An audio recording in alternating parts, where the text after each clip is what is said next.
satu profesi, ingin penjelasan dari Pak Ustadz tentunya.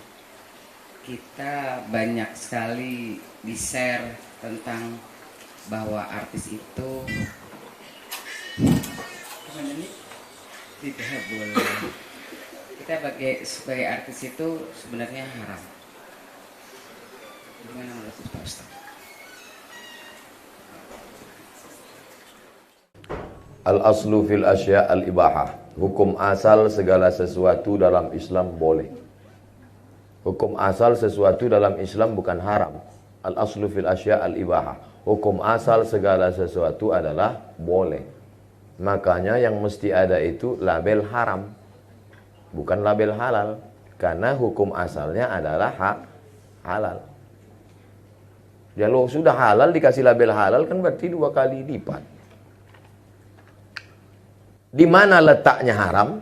Maka kalau ada orang haram ditanya, kenapa Ustadz ada orang mengatakan artis itu haram? Yang pertama, karena membuka aurat. Lalu kalau yang dia perankan itu seorang ibu, pakai jilbab, pakaiannya longgar, 20 episode, ke-20-nya nggak ada dia buka aurat. Di mana letak haramnya? Yang kedua, ada sentuhan kulit dengan tak mahram. Kebetulan dalam perannya itu selama 20 episode memang peran dia tak ada sentuhan. Orang ibu di Pantai Jompo tak ada bersentuhan dengan orang. Jadi harus dilihat di mana letak haramnya. Ustadz, itu tari persembahan itu haram. Ada tari persembahan menyambut bupati, menyambut gubernur, kan disambut dengan tari persembahan. Saya tanya letak haramnya di mana? Karena digunakan kata sembah. Oke, kalau gitu nggak usah kita buat tari sembah. Namanya apa? Tari welcome. Menyambut selamat datang. Tetap haram juga Pak Ustadz. Kenapa? Karena yang menari itu anak gadis. Oke, kalau gitu jangan anak gadis. Kita latih anak TK. Anak TK nari kan lucu. Maka bupati, gubernur ketika melihat anak TK, ingat dia anak di rumah. Tapi kalau anak gadis, lupa dia bini di rumah. Maka kalau melihat sesuatu itu dilihat di mana letak haramnya. Salah satu sampel yang saya beri adalah haram karena membuka aurat, haram karena berapa banyak orang mengirim saya film-film pendek 5 menit yang tidak ada unsur haramnya tapi menyentuh hati. Yang paling saya ingat adalah ketika seorang gila tidur di depan ruko, dia usir, dia ini. Tapi ternyata orang itulah yang menyelamatkan dari pencuri. Tidak ada unsur haram di situ. Kenapa kita tidak pernah berpikir membuat film-film kemanusiaan tanpa mempertontonkan aurat, tanpa melanggar ajaran agama? Kenapa tidak buat film pendek yang menyentuh? Satu lagi film dari Cina, itu Thailand, yang film Cina pernah. Seorang direktur perempuan numpang di mobil karyawannya, mobil biasa. Akhirnya di tengah jalan, preman-preman orang kaya ngamuk. Disangka ini perempuan biasa, dia telepon, rupanya dia atasan, datang helikopter, akhirnya ketakutan. Enggak ada tuh buka aurat. Padahal bukan negara Islam. Kenapa kita tidak pernah berkarya dengan karya tanpa merusak ajaran agama kita, tapi yang kita sentuh adalah hati orang. Mudah-mudahan dengan ibu-ibu artis, kawan sahabat artis, berhijrah, tahajud, beribadah, Allah berikan ilham. Kita menyebutnya ilham, tapi kita menyebutnya good idea. Tiba-tiba muncul ide-ide kreatif untuk membuat penulis cerita, untuk membuat, sehingga nanti akan keluarlah film-film pendek. Mungkin tidak difilmkan di bioskop, tapi justru viewernya lebih banyak daripada bioskop. Berjuta-juta. Film agama Ustadz sekarang paling tinggi ditonton 800.000 orang. Film agama paling tinggi 800. Dilan 6 juta. Tidak ada agama. Tapi film-film pendek coba lihat, ditonton berapa? Sekian juta, sekian juta. Artinya apa? Tidak ditonton di bioskop, no problem. Tapi ditonton orang di YouTube, di FB, di Instagram. Buat video-video pendek yang lebih menyentuh. Insya Allah, saya berharap penulis-penulis, artis-artis tetap berkarya. Hijrah tidak membuat berhenti dari berkarya. Berkaryanya sebelum hijrah filmnya buat na'udzubillah dosa, setelah berhijrah justru filmnya mengingatkan orang pada kebaikan-kebaikan insyaallah. Amin.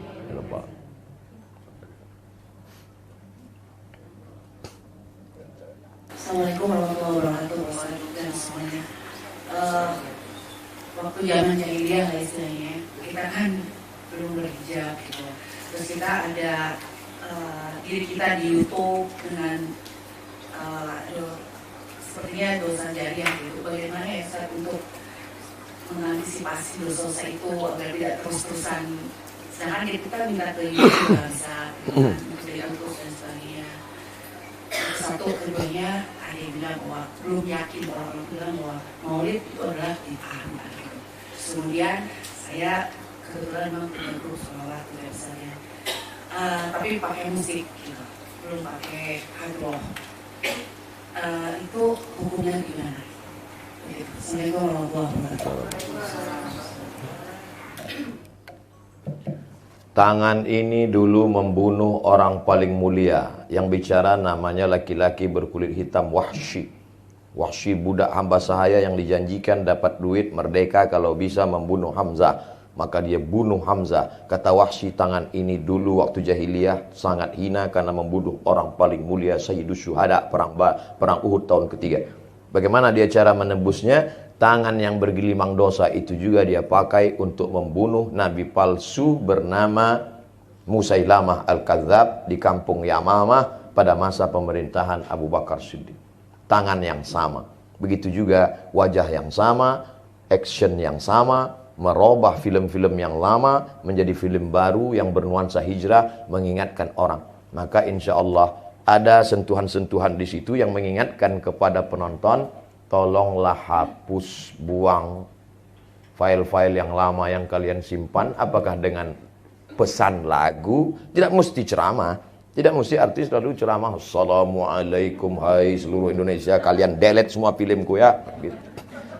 Dengan bahasa dia, dengan bahasa tubuh atau dengan bahasa kiasan atau dengan supaya, dan saya yakin orang yang sudah ngaji melihat itu, oh kasihan kita delete. La yukallifullahu nafsan illa wus'aha. Allah tidak akan membebani orang lebih dari kemampuannya. Mudah-mudahan illa man taba, siapa yang taubat, wa amana, beriman dengan iman yang benar, wa amila amalan salihah, beramal saleh. Kalau tiga ini dia lakukan, ulaika, mereka itu yubaddilullahu sayyiatihim hasanat. Semua perbuatan dosa mereka dulu bukan diampuni Allah, diganti Allah dengan pahala-pahala kebaikan. Mudah-mudahan ibu, bapak termasuk yang diganti dengan pahala kebaikan. Dua, masalah maulid itu bid'ah. Yang jawab bukan Abdul Somad, Al-Hafiz Ibnu Hajar Al-Asqalani. Kalau disebut Al-Hafiz berarti hafalan hadisnya 300.000 hadis. Kemarin pada tanggal 10 Muharram, ibu puasa apa enggak? Puasa. Namanya puasa Asyura. Kenapa puasa Asyura? Karena hari itu Allah menyelamatkan Musa. Padahal Allah menyelamatkan Musa satu kali, tapi diulang bertahun-tahun. Apa hubungannya dengan maulid?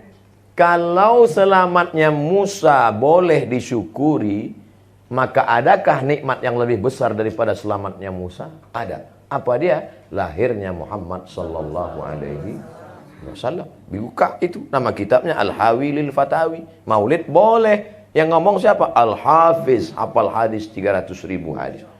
Ada ulama hafal hadis 300.000 hadis mengatakan maulid boleh.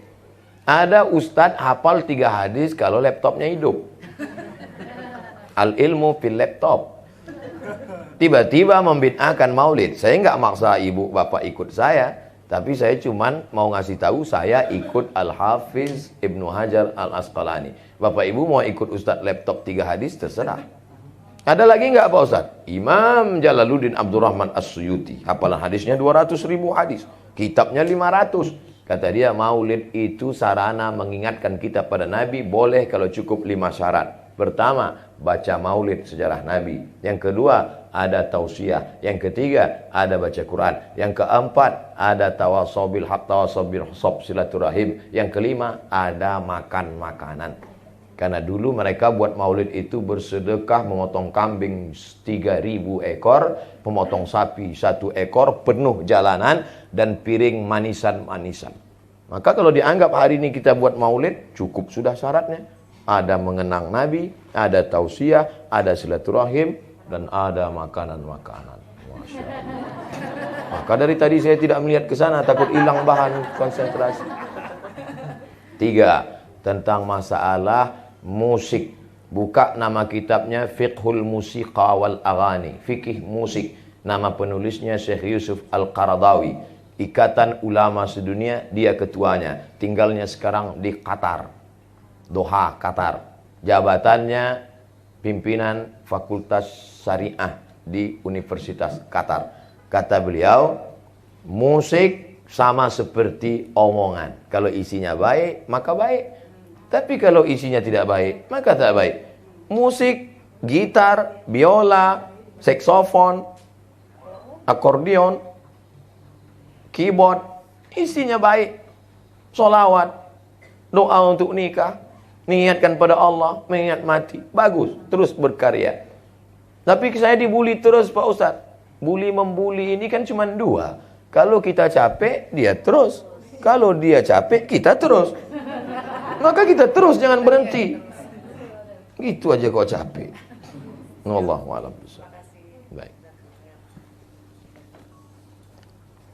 Apa hukum orang baca Yasin tahlil untuk orang mati? Baca Yasin untuk orang meninggal, pahalanya dibacakan untuk almarhum. Sampai apa enggak sampai? Emang pernah ada reportnya? Nabi lewat di makam, Nabi ambil pelepah korma, Nabi tusukkan ke makam. Kata sahabat, untuk apa menusukkan pelepah korma di makam? Kata Nabi, ini pelepah korma bertasbih. Tasbihnya sampai pada orang mati. Kata Imam An-Nawawi, meninggal tahun 676. Nama kitabnya Al-Minhaj Syarah Sahih Muslim Ibn Al-Hajjaj. Kalau tasbih pelepah korma saja sampai pada orang mati, apalagi bacaan Quran orang beriman. Tasbih pelepah korma aja sampai. Jadi kalau ada orang mengatakan bacaan Yasin Abdul Somad nggak sampai, berarti dia menghina saya lebih hina dari pelepah korma. 2. Baca kitab judulnya Ar-Ruh. Terjemah bahasa Indonesia, Roh. Penerbit Pustaka Al-Kausar, Jakarta. Penulis Ibnu Qayyim Al-Jauziyah. Ketika anak Umar bin Khattab, namanya Abdullah bin Umar bin Khattab, meninggal, dia pesan, nanti kalau aku mati, bacakan pada bagian kepalaku awal Al-Baqarah 5 ayat, alif lam mim sampai wa ulaika humul muflihun. Pada bagian kakiku bacakan 3 ayat ujung Al-Baqarah yang selalu kita baca, lillahi ma fis samawati wa ma fil ard. Itu menunjukkan bacaan Quran sampai untuk orang mati. Saya sudah sebutkan dalilnya. Kalau nggak percaya juga, tolong kasih saya nama lengkap. Nanti kalau mati saya kirim. Kalau nggak sampai, cepat-cepat kasih kabar. Tahlil, la ilaha illallah, la ilaha illallah, la ilaha illallah. Itu arti tahlil. Habis itu, ya Allah sampaikanlah tahlil kami kepada orang meninggal. Apa kata Imam Ibnu Taimiyah? Namanya Ibnu Taimiyah. Nama kitabnya Majmu' Fatawa. Man halala sab'ina marratan. Siapa yang bertahlil 70 kali. Summa ahda sawabahu lil mayyit. Kemudian dikirimkan hadiah pahalanya ke mayat. Intafa'a bihi. Pahalanya sampai. Kurang apa lagi? Ustaz marah nih? Enggak, memang begitu gayanya. Apa syarat kita boleh menjamak sholat? Jamak qashar, zuhur 2, asar 2, syaratnya harus safar, musafir. Jarak musafirnya berapa? 89 km. Kalau payah ngingat 89, ingat aja Wali Songo 90. Cici loro telu papat 5 6 7 8 Songo 9 90. Boleh qashar. Adapun jamak, ini jamak zuhur tetap 4, asar tetap 4, maghrib tetap 3, isya tetap 3 pada saat kondisi darurat tingkat tinggi. Kakak kita kemo. Tidak ada musafir karena rumah dekat samping rumah sakit. Kemo dari jam 8 pagi sampai jam 8 malam. Gimana sholat maghrib dengan sholat isyaknya? Jamak tapi nggak pakai qashar. Gimana sholat zuhur dan sholat asarnya? Qadha. Karena kalau kan bisa sholat gini Pak Ustadz, orang kemo nggak bisa, bergeser dikit kabelnya terbakar, urat-urat. Maka dia berapa jam? Mudah-mudahan saudara kita yang kemo sehat. Saya ulang sekali lagi, kalau dia qashar mesti ada safar, mesti ada musafir. Tapi kalau tidak, darurat tingkat tinggi, maka boleh jamak tapi enggak qashar. Tapi daruratnya tingkat tinggi, dokter operasi 5 jam. Dari start jam 12 saat jam 11 selesai. Nah, itu jamak takhir. Karena 11 belum masuk waktu zuhur. Nanti selesai operasi, asarnya 4, zuhurnya 4. Jamak tidak pakai qasar. Karena kalau dia tinggalkan pasien mati. Tapi jangan gara-gara ini dikit-dikit jamak. Dikit jamak. Ente kok jamak sih? Kondangan. Arisan jamak, kondangan jamak. Baik. Kalau kita menjamak sholat, mana yang harus kita dulukan? Sholat yang dijamak atau sholat yang pada waktu? Kalau jamak takdim, mesti zuhurnya dulu. Kalau jamak takdim, mesti maghribnya dulu. Tapi kalau jamak takhir, tidak ada, mesti maghrib dulu atau isya dulu. Jamak takhir, sholat zuhur dilaksanakan di waktu asar. Kalau ada imam yang buat zuhur dulu, berarti dia menjaga urutan, karena lebih dulu zuhur baru asar. Kalau dia buat asar dulu, melihat waktunya, karena zuhur numpang di waktu asar. La yustaratu fihil mualat, tidak disyaratkan mesti berurutan. Nama kitabnya Al-Fiqhul Islami wa Adillatuh. Nama penulisnya Syekh Wahbah Zuhaili, Dekan Fakultas Syariah Islamic Law Universitas Damaskus, Suriah. Tapi kalau jadi imam sholat maghrib jamak takhir, makmum mesti dikasih tahu. Makmum, ini kita maghrib dulu. Kalau enggak nanti imam 3, makmum yang isya. Mesti kasih tahu makmumnya. Kalau sebelum berdoa kita baca ila hadratin Nabi Al-Fatihah. Boleh apa enggak Pak Ustaz? Ila hadratin Nabi artinya saya kirim Fatihah ini untuk Nabi. Tidak kita baca pun tetap sampai ke Nabi. Enggak pun kita baca, tetap sampai ke Nabi. Kenapa? Mandalla ala khairin falahu mithlu ajri fa'ilihi. Siapa menunjukkan kebaikan, dia dapat pahalanya automatically. Lalu kenapa kita ucapkan ila hadratin Nabi? Sama seperti Bapak. Tidak pun dikatakannya I love you full. Dia tetap cinta sama ibu. Tapi kadang ibu nggak percaya.